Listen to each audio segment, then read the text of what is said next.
જય જોહાર। હવે આજની આ કીર્તનભાઈ, ઓ કીર્તનભાઈ, સામાજિક અવાજ કરો। સભામાં ઘણે દૂર દૂરથી રાજસ્થાન, મધ્યપ્રદેશ, મહારાષ્ટ્ર, ગુજરાત, અંબાજીથી અમરગામ ઘણી મોટી સંખ્યામાં અહીંયા તમે પધાર્યા છો। તમારા બધાનો મારા પરિવાર વતી તમારા બધાનો આભાર માનું છું। આજે જ્યારે હું એકલી છું, તમે બધા મારો હાથ મજબૂત કરવા માટે આજે મારી સાથે આવીને ઊભા રહ્યા છો। વરસાદના દિવસો છે, કામના દિવસો છે, છતાં પણ તમારો ટાઈમ કાઢીને તમે અહીંયા મારી સાથે આવીને આજે મારો દુઃખનો ટાઈમ છે તો તમે મારા દુઃખમાં ભાગીદાર બન્યા છો। એટલે આવી જ રીતે તમે મને સાથ સહકાર આપતા રહેશો એવી હું તમારી આશા રાખું છું, તમારી પાસેથી અપેક્ષા વ્યક્ત કરું છું। હું હવે એકલી છું, મારો પરિવાર જેલમાં છે અને મારા ઘરે બાળકો પણ છે, છતાં પણ તમે બધા મને સાથ સહકાર આપો છો એટલે હું હિંમત રાખું છું। મારા મનોબળને મજબૂત કરો છો તમે એટલે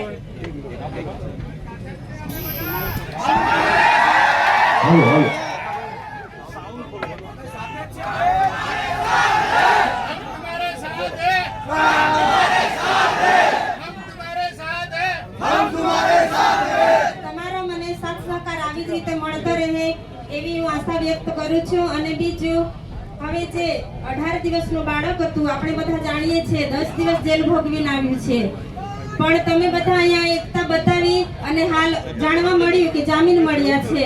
તો આવી જ રીતે બીજા અન્ય લોકો પણ છે, આપણા ધારાસભ્ય પણ છે, એ લોકોને પણ આપણે આવી જ રીતે બહાર લાવવાના છે ટૂંક સમયમાં।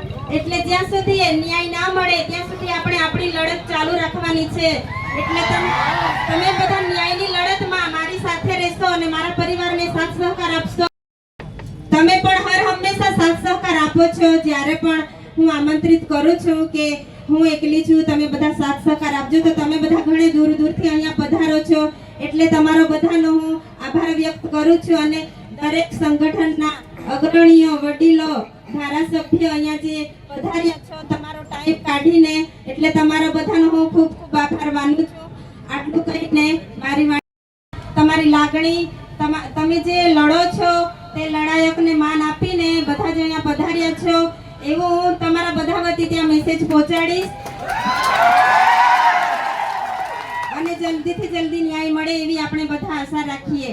હવે અંબાજીથી ઉમરગામથી પણ ઘણા લોકો પધાર્યા છો એટલે જ્યાં પણ લોકોને જરૂર પડી છે ત્યાં ધારાસભ્ય પોતાના પરિવારની ચિંતા કર્યા વગર, જેલોની ચિંતા કર્યા વગર હર હંમેશા આગળ આવીને ઊભા રહે છે। એટલે આજે તમે બધાએ તાકાત બતાવી છે એટલે આવી જ રીતે તાકાત બતાવજો, મારું પણ મનોબળ મજબૂત કરજો। એટલે જે જેલમાં છે એમનું પણ મનોબળ મજબૂત થશે કે ના ખરેખર અમે જેલમાં છે છતાં પણ લોકો બધા અમારી સાથે છે, સાથ સહકાર આપે છે, અમને ભૂલી નથી